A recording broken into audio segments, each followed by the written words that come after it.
इस साल के अंत में बिहार में विधानसभा के चुनाव होने हैं, जिसको लेकर चुनावी हलचल अभी से ही तेज हो चुकी है।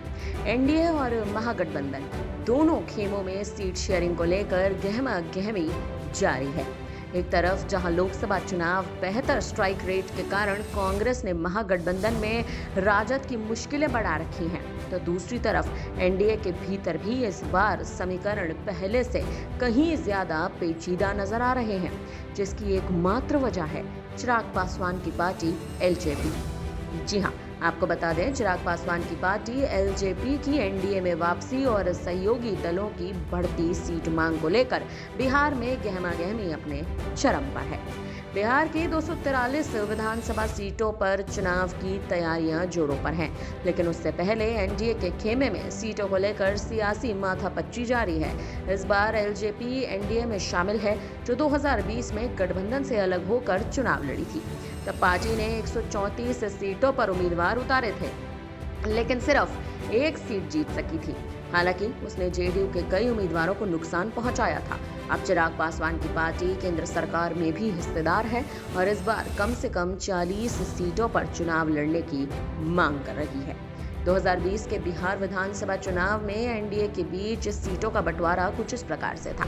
भारतीय जनता पार्टी 110 सीटों पर लड़ी, 74 सीटें जीती।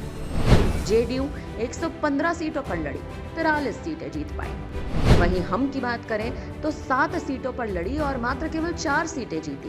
लेकिन वहीं दूसरी ओर वीआईपी 11 सीटों पर लड़ी और 4 सीटें अपने नाम की।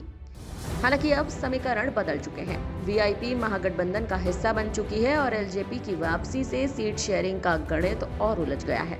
मीडिया रिपोर्ट्स की माने तो बीजेपी की कोशिश है कि वो इस बार कम से कम 100 सीटों पर चुनाव लड़े, लेकिन ऐसे में सहयोगी दलों को कम सीटें मिलेंगी।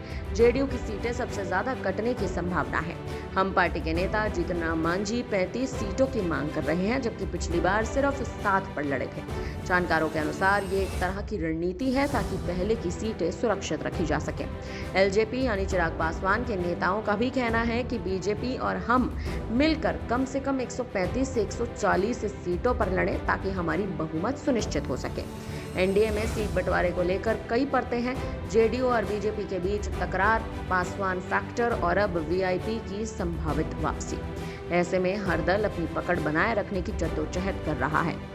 वीआईपी पार्टी के मुखिया मुकेश सहनी की एनडीए में वापसी की चर्चाएं भी तेज हो चुकी हैं।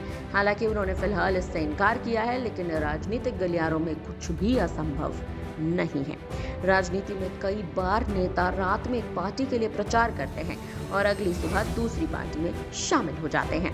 बिहार एनडीए में सीटों का बंटवारा सियासी रसाकसी का बड़ा मुद्दा बन चुका है। कौन कितनी सीटों पर लड़ेगा और किसे क्या मिलेगा? फिलहाल इस रिपोर्ट में हमारी ओर से इतना ही। खबरों के लिए देखते रहिए न्यूज़ इंडिया।